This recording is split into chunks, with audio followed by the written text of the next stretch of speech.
ထမင်းဝိုင်းလေးဖြစ်ပါတယ်ရှင်ကျမတို့အိမ်မှာဒီလိုပဲနေတိုင်းဖွယ်ဖွယ်ရရ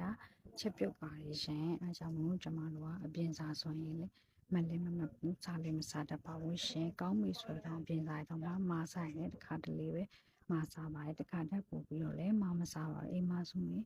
ကျမအိမ်နဲ့မြို့စွာချက်ပြုတ်ပါတယ်ရှင်အချုံမုံဆိုရင်လည်းလုံးဝမသုံးပါဘူးတန်းတန်းရှင်းရှင်းနဲ့ချက်ပြုတ်ပါတယ်ရှင်ဟင်းဦးဆိုရင်လည်းတေချာစီထွက်အောင်ဒီအနံမွေးအောင်ဒီလုံးပြီးတော့ချက်ပါတယ်ရှင်ဒီချာချာလေးတန်တန်ရှင်းရှင်းနဲ့ချက်ပြုတ်ထားပါတယ်ရှင်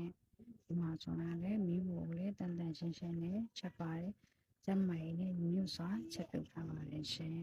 ဟင်းဦးဆိုရင်လည်းအကြာကြီးနူးနေအောင်အသားဆိုရင်လည်းနူးနေအောင်ဒီအချိန်ပေးပြီးတော့ချက်ပြုတ်ပါတယ်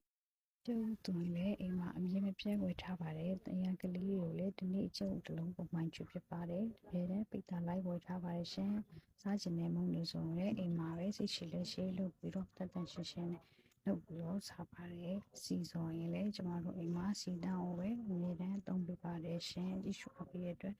ကျေးဇူးတင်ပါတယ်